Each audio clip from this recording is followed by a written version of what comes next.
이 한 시간 하나님의 은혜가 더 풍성하게 임하기를 예수님의 이름으로 축원해 드립니다. 오늘 이제 본문에 있는 말씀을 통해서 주께서 택하신 자의 축복, 그런 말씀 가지고 살펴보겠습니다. 제가 이제 고등학교 2학년 때 처음으로 서울 구경을 했습니다. 그때 수학여행을 가는데 경부 고속도로 입구에 들어섰습니다. 근데 친구들이 다 자고 있는데 저는 눈 뜨고 있었어요. 와, 빌딩을 보는데 춘천에서는 뭐 그런 빌딩을 보기가 쉽지 않았어요.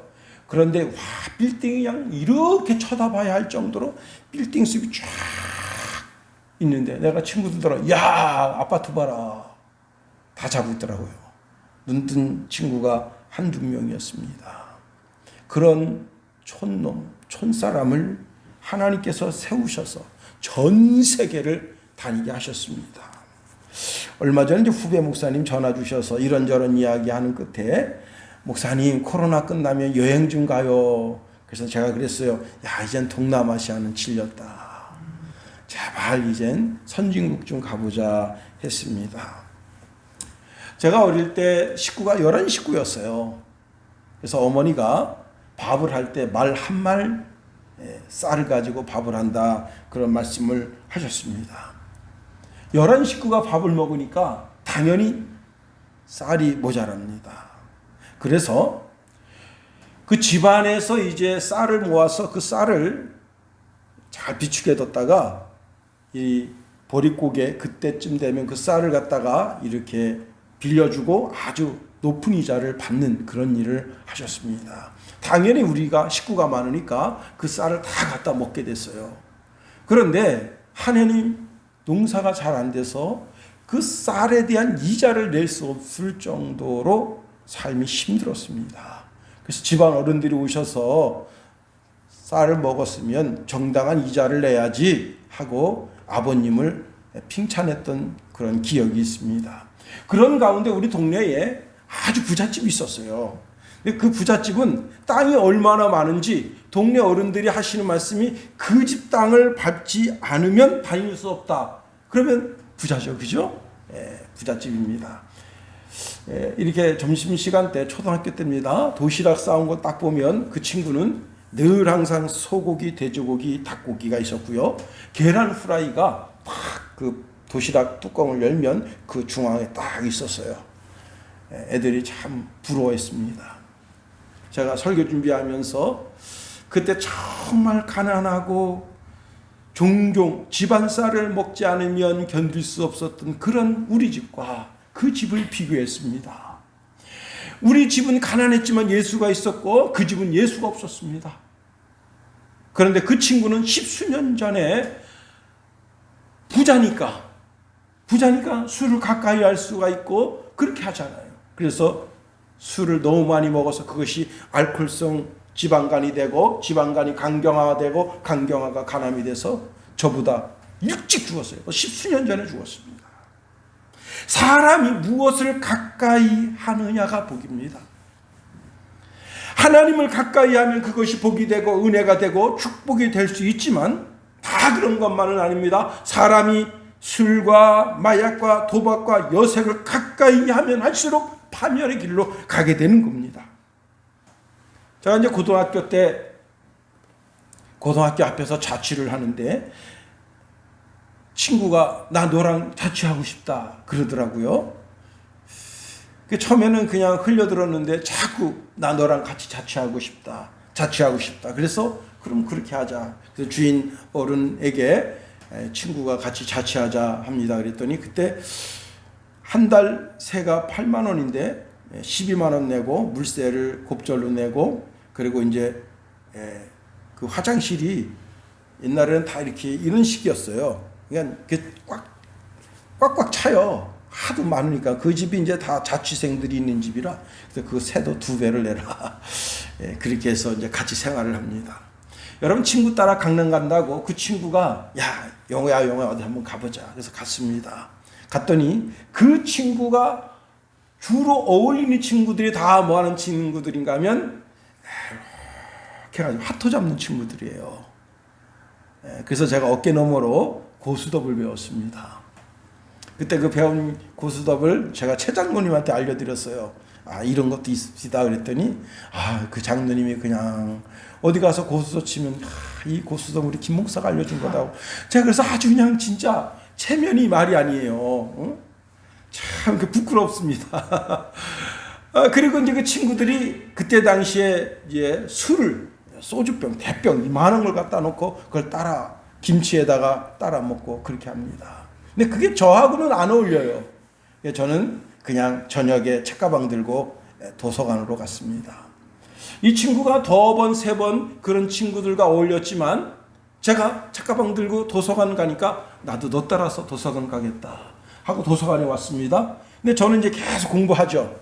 선생님이 공부하는 방법을 알려주셨는데 그날 공부한 걸 한번 훑어보고 외울 건 외워놔라. 그렇게 하고 일주일 동안 공부한 걸 또 쭉 훑어보고 그렇게 계속 공부를 하는데 이 친구는 처음에는 친구들과 떠들고 밖에 나가서 막 장난하고 그렇게 하다가 점점점 도서관 안으로 들어오게 됐습니다. 꼴찌에서 머물던 친구가 중간고사를 봤는데 중간쯤 왔습니다. 기말고사를 봤는데 중상위권에 왔어요. 이 친구가 고등학교 1학년 때부터 나랑 가까이 했더라면 어떻게 됐겠어요? 나처럼 상위권에 갈 수 있죠.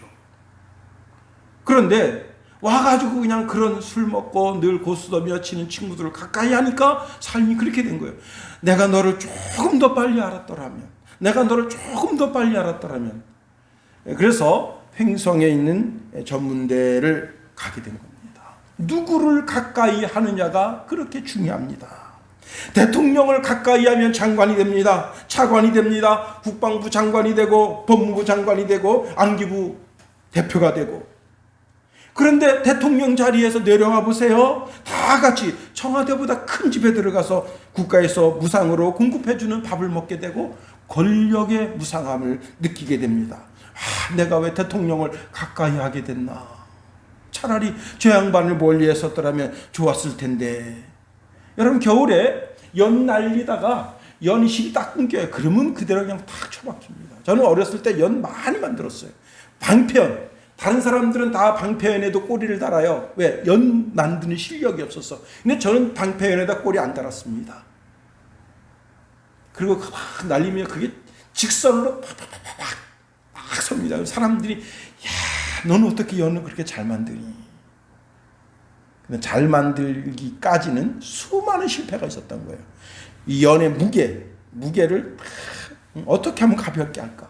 어떻게 하면 그 대나무가 올곧게 딱 휘어야 돼요. 그런 걸 다 연구하고 그냥 되어지는 게 아니라 다 수십 번의 실패와 그 다음에 그 과정을 거쳐서 나중에는 그런데 그렇게 잘 만들어진 연이라도 그냥 줄을 100m를 풀어요. 그러면 그 연이 진짜 손바닥보다 더 작게 팍 올라가요. 실이 딱 끊겨요. 그러면 그냥 쫙 날아가는데 우리 동네 산이 두겹산이라고 큰 산인데 그 산도 넘어가는 것 같아요. 결국은 못 찾게 됩니다. 결국은 처박혀요. 자, 여러분 세상사 정상에 올라보세요. 최정상에 올라가면 만족함이 있고 행복할 것 같지만 그 자리에 올라서면 허무합니다. 공허합니다. 인생에 목마름이 있어요. 자, 인생의 가장 행복한 것은 무엇이냐? 오늘 본문에 해답을 주고 있는데 하나님을 가까이 하는 것이 인생의 최고의 행복이라고 하는 겁니다. 시편 84편 4절에 보니까 주의 집에 거하는 자가 복이 있나이다. 저희가 항상 주를 찬송하리이다. 시편 73편 28절에 보니까 하나님께 가까이 함이 내게 복이라. 내가 주 여호와를 나의 피난처로 삼아 주의 모든 행사를 전파하리이다 했습니다. 하나님을 가까이 하는 사람은 두고두고 그것이 복이 되고 영원한 행복이 된다는 거예요.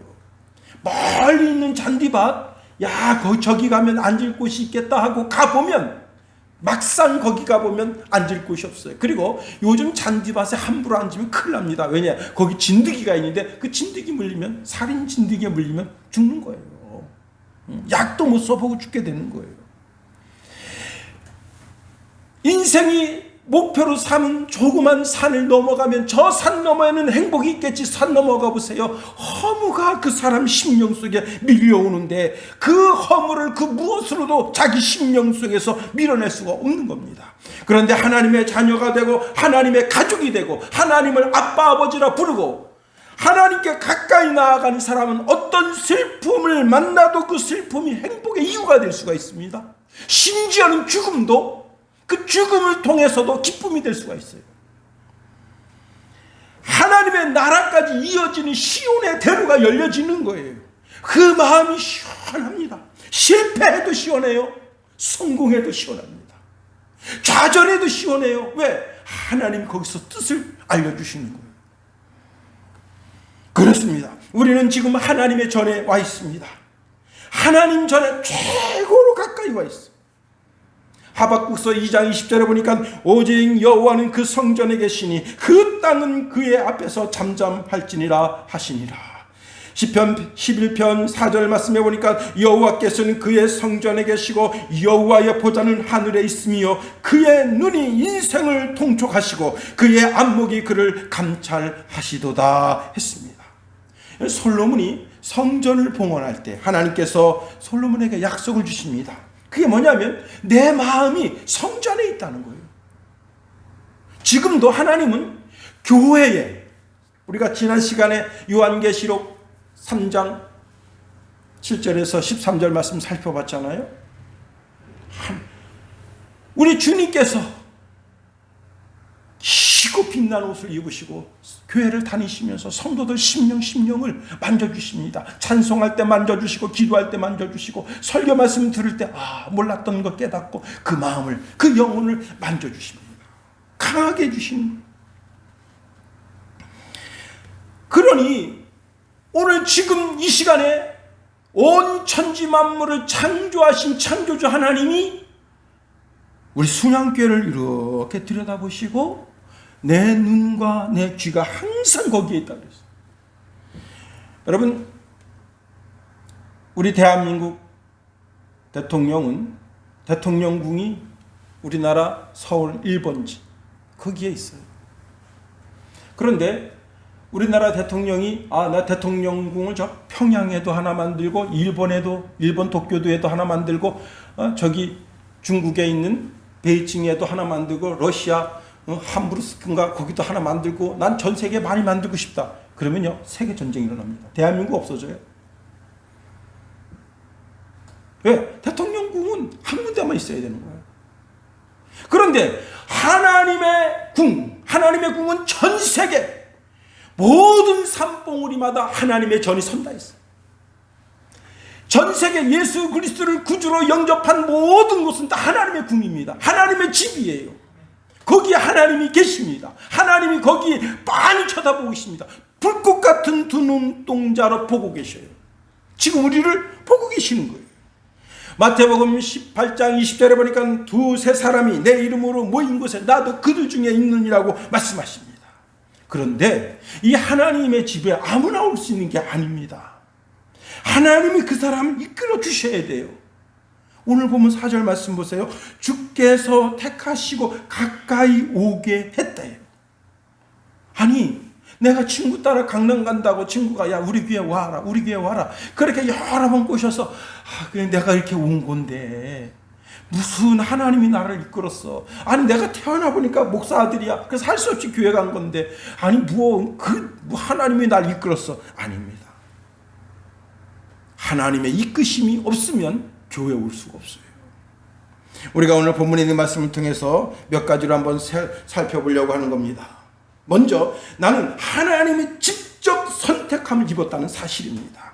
4절 말씀에 이렇게 말씀합니다. 주께서 택하시고 하나님 아버지께서 직접 택했다는 거예요. 택하다라고 하는 말은 만민 중에서 뽑아 올렸다는 뜻이에요. 만민 중에서. 여러분 삼성에서 사람을 뽑습니다. 그러면 어떤 사람 뽑습니까? 10사람을 뽑는데 100만 명이 지원했습니다. 그러면 그 중에서 최고 똑똑한 사람, 천재 만재 소리 듣는 사람, 그런 사람 뽑아요. 아니 청와대에서 사람을 쓸 때 진짜 아주 똑똑하고 샤프하고 언어도 막 7, 8개 나라 언어를 막 능수능란하게 하고, 응? KBS 그 비서학 한번 강의하는데 60대 먹은 아줌마가 나와서 강의를 할 때는 처음에 사람이 없어서 저런 여자를 비서학 그런 강의를 하는데 세웠나 하고 굉장히 실망했었어요. 그런데 이 여자가요, 기본적으로 언어가 한 12개가 돼요. 딱 사람이 오면 그 회장이 통역사가 다 있어요. 근데 통역사가 못하는 통역을 이 여자가 해버려요. 와, 전 깜짝 놀랐어요. 야, 왜 이 여자를 쓰는가? 그걸 아는 거예요. 그냥 뭐 우리는 잘 모르는 언어도 대충 다 알아들어요. 뭐 영어, 프랑스어, 독어 이런 거는 그냥, 영어도 미국 언어, 영국 언어가 틀리잖아요. 그거 다 알아들어요.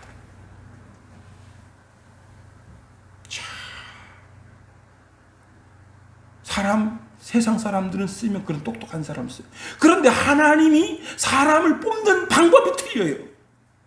신명기 7장 6절 7절에 보니까 너의 하나님, 너는 여호와 내 하나님의 성민이라. 내 하나님 여호와께서 지상 만민 중에 너를 자기 기업의 백성으로 택하셨나니 여호와께서 너를 기뻐하시고 너희를 택하심은 너희가 다른 민족보다 수요가 많은 영고가 아니니라. 너희는 모든 민족 중에 가장 적으니라. 하나님이 이스라엘 민족을 택하신 이유가 아닌데 그 민족을 택하신 이유가 모든 민족보다 작대요. 여기 작다라고 하는 것은 보잘것 없다는 뜻입니다. 보잘것 없어서 너를 택했다는 거예요.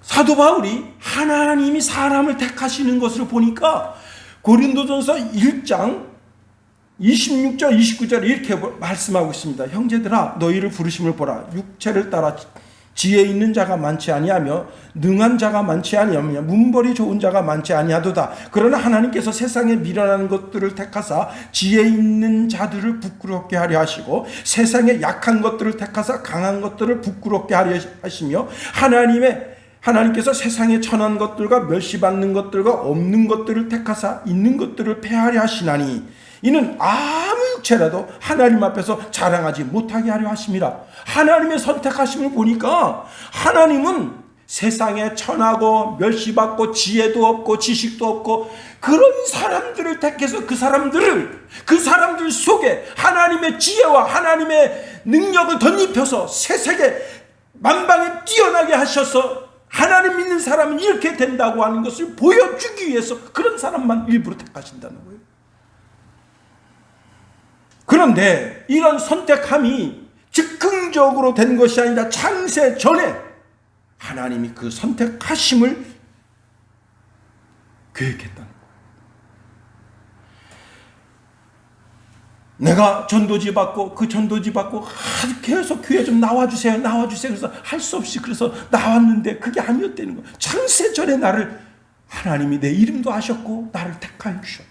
사도 바울이 이렇게 고백합니다. 로마서 8장 30절에 보니까 또 미리 정하신 그들을 또한 부르신 그들을 또한 의롭다 하시고 의롭다 하신 그들을 또한 영화롭게 하셨느니라. 경기도 연천에 가면요, 오초소라고 되게 유명한 초소가 있어요. 그 초소 안에 최북단 마을이 있는데 제가 그 최북단 마을 안에 들어가서 2박 3일 놀다 온 적이 있습니다. 그런데 그 최북단 마을에 가려면 일주일 전에 내 주민등록증을 복사해서 그걸 거기다 보내줘야 돼요. 우리가 몇 월 며칠 날 거기를 통과하겠습니다. 그러면 그게 국가로부터 허락을 받아야 거기 들어갈 수가 있어요. 그 허락이 나지 않으면 들어갈 수가 없어요. 또 북한 사정이 안 좋으면 왜냐하면 휴전선 안에 있는 마을이니까 못 들어가는 거예요. 여러분, 아무라도 그 마을에 들어갈 수 없다. 철저하게 조사한 후에 괜찮다면 거기 들어가게 되는 거예요. 아니, 그 최북단 마을 들어가서 거기서 무슨 해를 끼치는 것도 아닌데 2박 3일 가서 놀고 오는 것도 그렇게 철저하게 조사하는데 하물며 하나님이시겠는가 하는 겁니다. 하나님이 창세전에 이미 예정하신 뜻대로 미리 정하시고 부르시고 의롭다 하시고 존귀하게 영광스럽게 하시는 거예요. 여러분, 대통령 아들 딸 되면 얼마나 영광스럽습니까? 문준용 씨, 그 뭐 큰 예술인도 아니지만 국가에서 지원하는 예술 그 금 다 받아 먹었잖아요. 4천만 원씩 받고 4,300만 원씩 받고. 나 문준용입니다. 그래요? 누구시지? 대통령 아들. 그러니까 그냥 그러시구나. 여러분, 문다혜 그 남편이 타이 이스타항공 해가지고 태국에 가가지고 유령회사를 만들어서 우리나라로부터 돈 어마어마하게 끌어가가지고 부도시켰잖아요. 다 뒷구녕으로 돈 챙긴 거 아니에요. 그래도 누가 조사하는 사람 없어요. 왜? 대통령 아들 딸이니까. 에? 세상의 대통령 아들도 그렇게 존귀하고 함부로 건드릴 수가 없는 거예요. 하물며 하나님의 아들 딸이겠는가 하는 겁니다. 여러분, 우리는 하나님의 아들 딸이에요. 하나님의 아들 딸로서 이미 창세전에 예정해놓고 구원받기로 작정된 모든 사람들은 다 구원에 이르게 하도록 하신 겁니다. 그리고 교회는 뭐예요? 예수님의 몸이야. 교회의 머리는 예수님이 되시고 우리는 다 교회의 지체가 되는 겁니다. 예수님이 구원의 문이에요. 예수님이 요한복음 10장 9절에 나는 구원의 문이라 그렇게 말씀하시면서 예수 그리스도로 말미암아 구원을 받고 그 구원의 문에 들어갔다 나갔다 하면서 꼴을 얻는다 했어요. 우리가 지금 이 시간에 이렇게 예배하러 여기 나온 것은 영적인 꼴을 얻기 위해서 나온 겁니다. 그렇습니다. 두 번째로 오늘 본문의 말씀해 보니까 주님은 우리를 주님의 뜰에 머물게 하기를 원하신다 말씀하십니다. 우리 4절 말씀 다시 한번 다 같이 한번 읽어봅니다. 4절 시작. 주께서 택하시고 가까이 오게 하사 주의 뜰에 거하게 하신 사람 복이 있나이다. 우리가 주의 집 곧 주의 성전의 아름다움으로 만족하리이다. 예. 올 봄에 그 후배 목사님이 이제 고3인데 여러분 고2를 중2병보다 무서운 게 고2병이래요. 고2병 난 처음 들었어요. 중2병도 무서운데 중2병도 무서운데 고3병이래. 고3 학생이 나는 수험생이야 한마디 하면 엄마 아빠가 깨갱하고 한마디도 못한대요. 나는 고3이야. 예? 야, 우리는 그런 말을 들어본 적이 없어요. 하여튼 그 이제 애가 고3입니다. 수능을 앞두고 있잖아요. 근데 3월 달부터 가슴이 아픈 거야, 여자애가. 그래서 동네 병원에 갔더니 뭐 좀 위가 안 좋은가? 그리고서 뭐 대충 약을 처방해 줬는데 먹어도 약이 백희무효라. 그래서 이제 안 되겠다 싶어서 애를 조퇴시켜가지고 경희의료원에 데려갔어요. 가서 진짜 머리끝부터 발끝까지 다 조사한 거야. 원인이 없어. 원인을 몰라.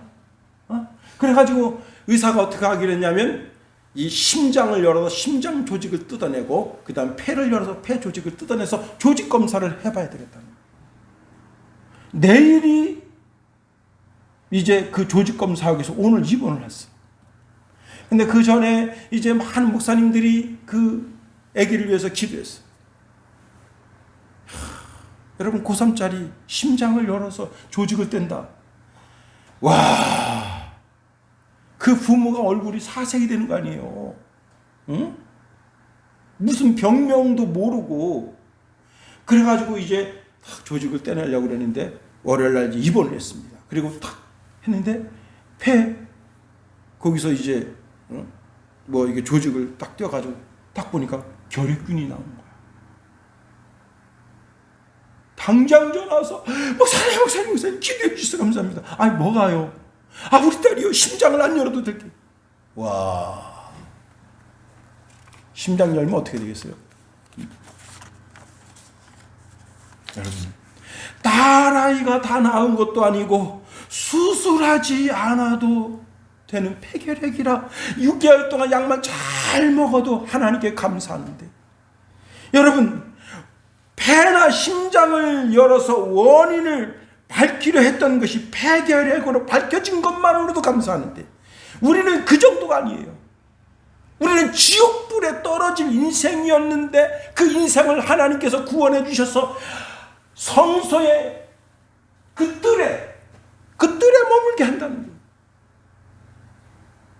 여러분, 이게 얼마나 큰 복이냐. 우리의 영적인 눈을 떠서 신령한 세계를 보게 하고 어둠에서 빛으로 사단의 권세에서 하나님에게로 돌아오게 하고 죄사함을 받아서 거룩하고 의롭고 영광스럽게 하고 하나님의 기업을 이어받아서 그 기업을 이을 자가 되게 하고 천국을 차지하는 자가 되게 한다.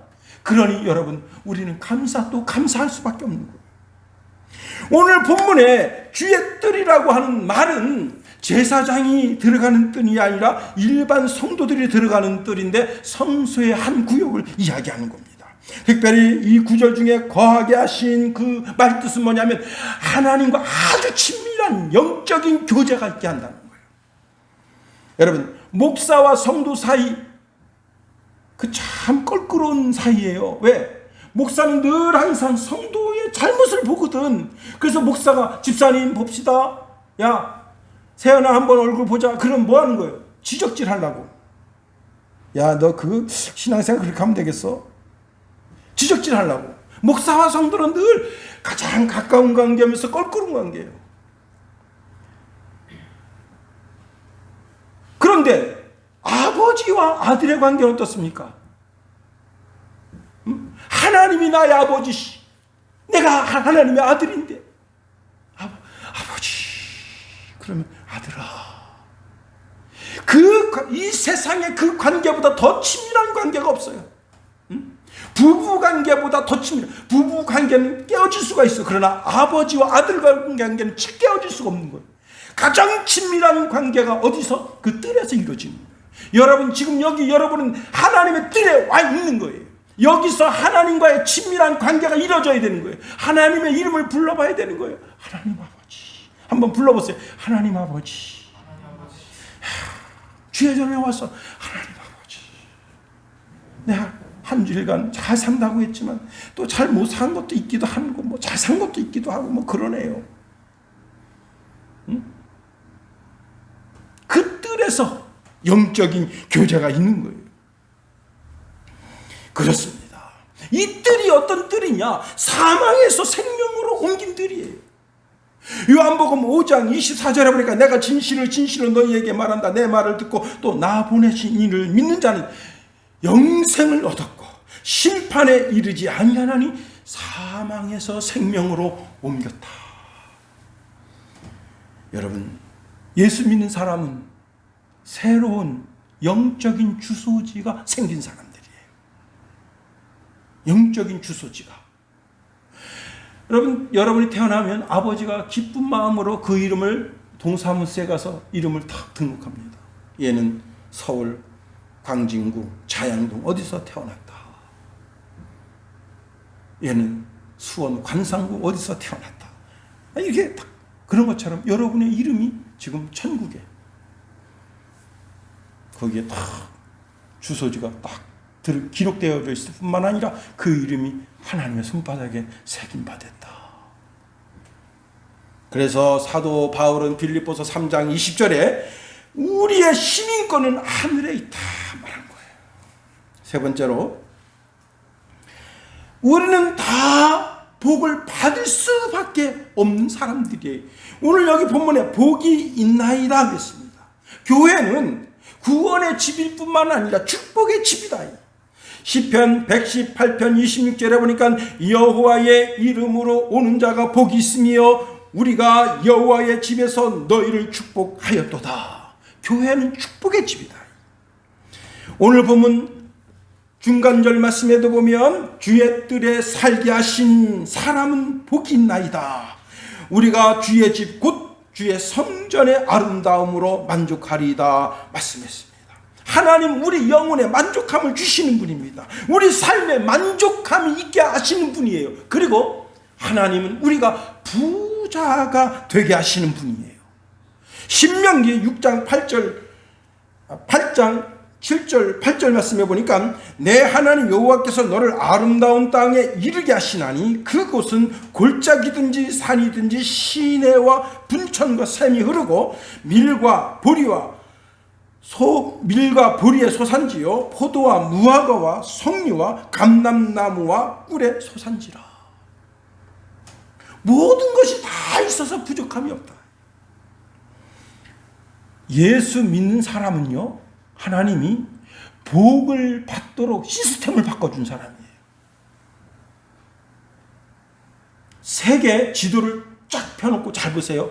예수 믿는 나라와 예수 믿지 않는 나라를 보세요. 뭐가 틀린 거예요 도대체? 뭐가 틀리냐고. 예수 믿는 나라와 예수 믿지 않는 나라가 뭐가 틀리길래 예수 믿는 나라는 다 선진국가가 되고 예수 안 믿는 나라는 거지국가가 되냐 말이에요. 북한 보세요. 예수 믿는 사람 다 내쫓았어. 거지국가가 됐어. 러시아 보세요. 러시아가 여러분 러시아를 무시하면 안 되는 거예요. 러시아가 여러분 알래스카를 버릴 정도로 부자였어요. 알래스카가 천하의 못쓸 땅이라고 생각해서 미국에다가 똥값으로 파는 거예요. 그 정도 부자니까 그거 파는 거예요, 그게. 그거 관리하기 귀찮아가지고. 그런 나라예요. 세계 초일 국가예요, 러시아. 왜? 하나님이 복을 주시니까 세계 최고 국가가 된 겁니다. 그런데 공산주의가 들어왔어. 예수 믿는 사람 다 때려 죽여. 문화혁명이라는 거 하면서 예수 믿는 사람 다 잡아 죽여. 소련이 되면서 어떻게 됐습니까? 거지 국가가 된 거예요. 우리나라가 불금 사업해가지고 거기서 탱크 들여와가지고 우리나라 탱크가 사실은 러시아 탱크가 원저거예요. 우리나라가 지금 중항모 만들었는데 중항모도 다 러시아. 미국이 우리나라 도와준 줄 알아요? 착각이야. 어느 나라도 믿으면 안 돼. 정신 바짝 차려야 돼요. 아, 미국이 우리를 도와주겠지. 착각이에요. 아프가니스탄 보면 알아. 베트남 보면 아는 거. 언젠가는 빠져나간다. 그 무슨 뜻이에요? 우리가 우리 힘을 길러야 돼.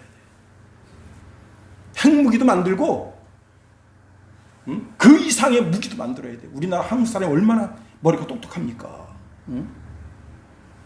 미국도 꼼짝 못하도록.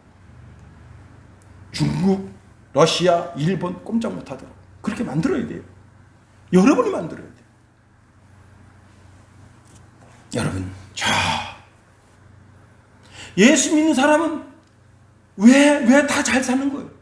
하나님이 잘 살게 해주겠다고 말씀하셨지만 시스템이 바뀐 거예요.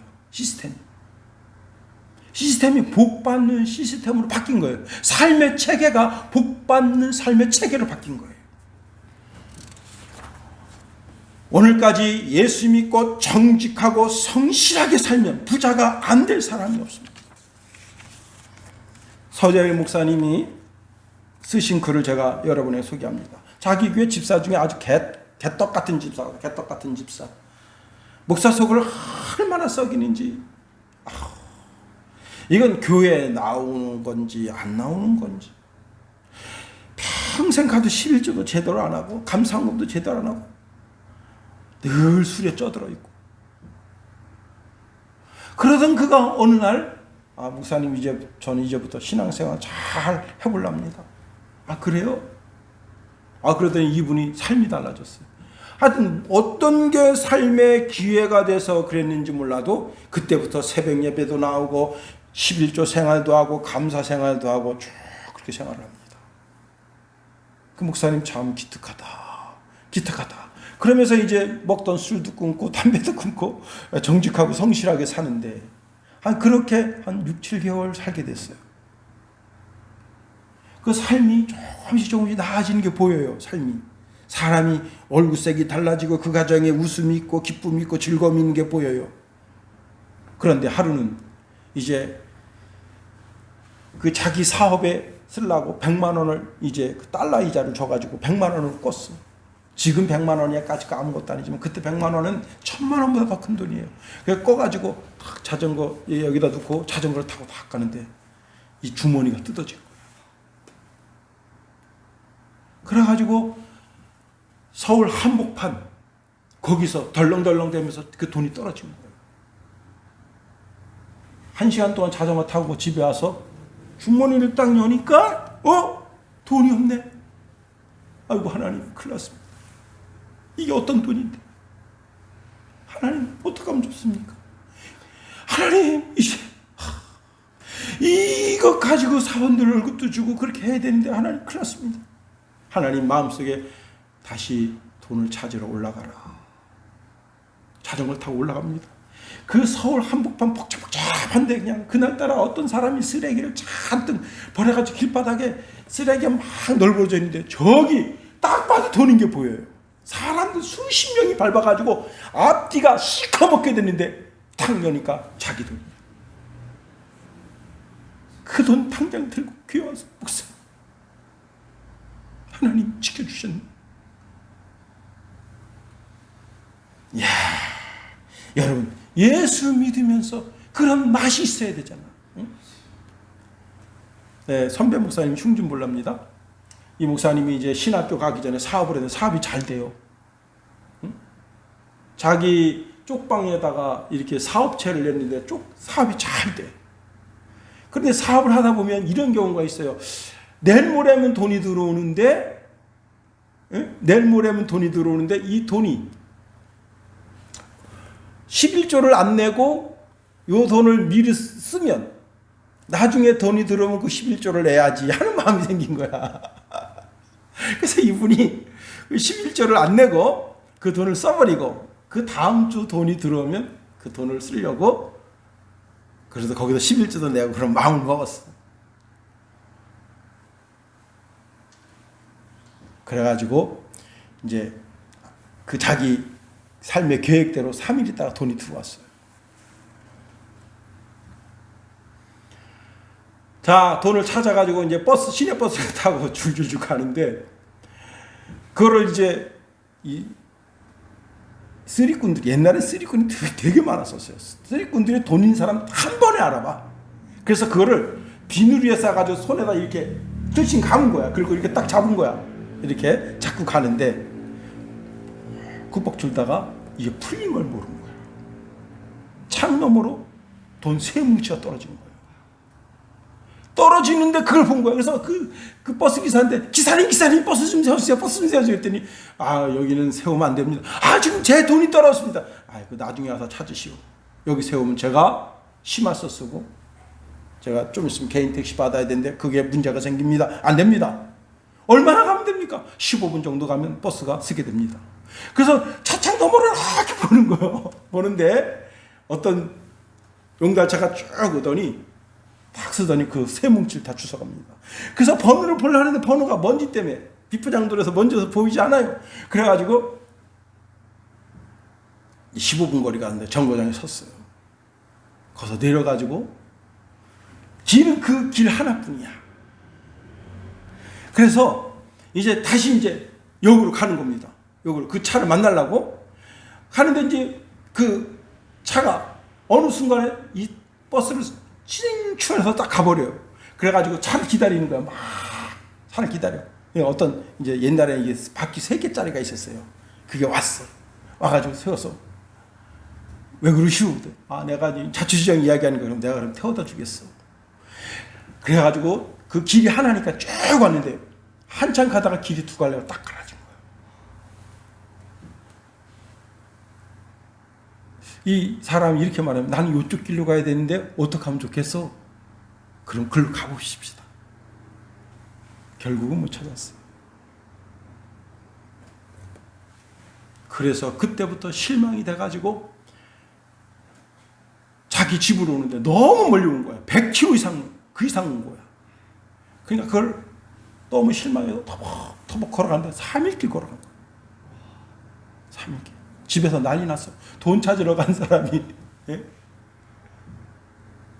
돈 300만 원 찾으러 간 사람이 안 오니까 집에서는 막 경찰에 신고하고 얻어 죽었다 뭐 별 소문이 다 나 있어요. 3일길 만에 왔어요. 딱 집에 들어가니까 야 어떻게 된 거냐. 그 돈이 이렇게 했는데 이렇게 날라갔어.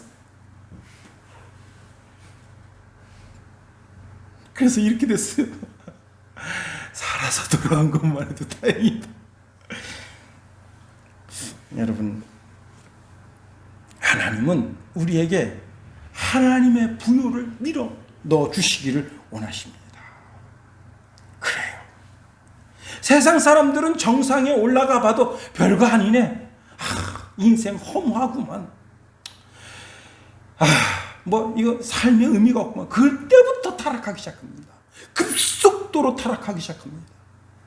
대학 교수도 정상에 올라서 자기가 좀 있으면 이제 3, 4년 있으면 총장 될 사람인데도 그냥 그 유혹을 뿌리치지 못하고 뇌물 받고 그래서 그냥 한 방에 날아갑니다. 여러분, 그러나 믿음의 사람들은 내가 정상에 섰어도 정상이 아니에요. 거기서 또 더 높은 하나님의 나라를 바라보면서 나의 비전, 나의 목적을 늘 하나님 앞에 두고 천국 가는 그날까지 그것이 내 최정상의 목적이다. 그렇습니다. 그러니 우리 인생은 뒤로 후퇴할 수가 없어.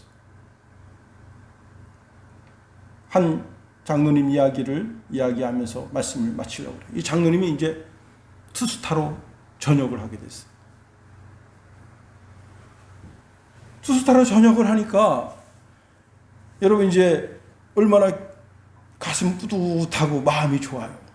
근데 목사님이 신방을 오더니 장로님 이제 전역하셨으니까 교회를 하셔야죠. 목사님 그런 말 하지 마시오.